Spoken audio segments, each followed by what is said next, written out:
बाबासाहेब आंबेडकर, महात्मा ज्योतिबा फुले या रत्नांना प्रथमतः अभिवादन करून आज ईश्वरशांती बुद्धविहार भीम टेकडी जटवाडा रोड लेणी परिसर छत्रपती संभाजीनगर औरंगाबाद इथे भीम जयंती ते बुद्ध जयंती हे प्रशिक्षण आपण सामनेरी बेसिक प्रशिक्षण सुरुवात केलं।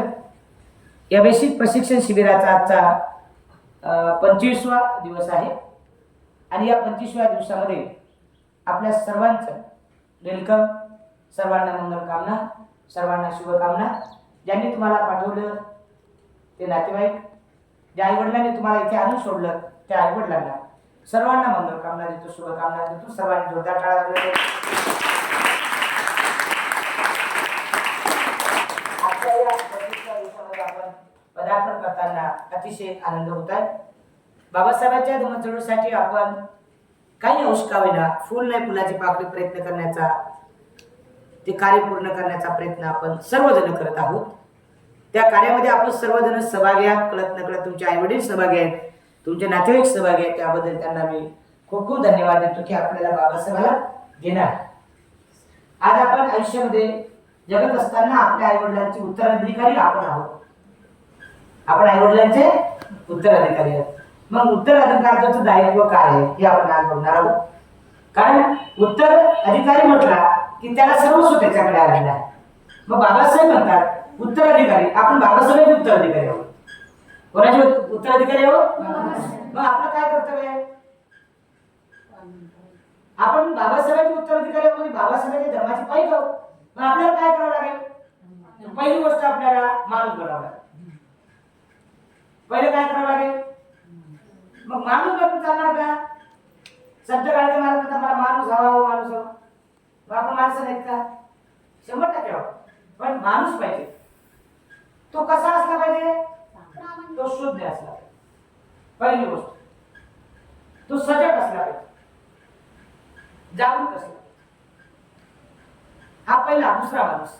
तिसरा माणूस कसा असला पाहिजे? तो शीलवान असला पाहिजे, सदाचारी असला पाहिजे, नीतिमान असला। आणि चौथा पण माणूस असला पाहिजे, त्याला दायित्व असलं। हे 4 माणसं या जगात बाबासाहेबांच्या धम्मचळवळीचे उत्तरदायित्व आहे। हे 4 माणसं कोणते कोणते? रिपीट करा। माणूस, तो माणूस असला पाहिजे। तिसरा, दुसरा नाही, दुसरा आता सांगितलं मी तुम्हाला, तो शून्य असला पाहिजे।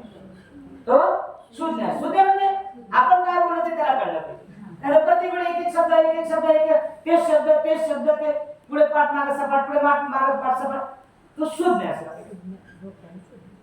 तो डोक्यावर जागृत असला पाहिजे, त्याला शून्य म्हणतात। स्टँडर्ड भाषेत शून्य म्हणतात। तो शून्य असला पाहिजे। तिसरा कसा असला पाहिजे? शीलवान आणि नीतिमान, सदाचारी असला पाहिजे, राईट। आणि चौथा कसा असला पाहिजे? चौथा कसा असला पाहिजे? तो बाबासाहेबांच्या धम्मचळवळीचं दायित्व चालवणारा किंवा दायित्व घेणारा असला। हे 4 गोष्टी लक्षात ठेवा, लिहून ठेवा, परंतु तुम्हाला कधी ऐकायला मिळणार नाही।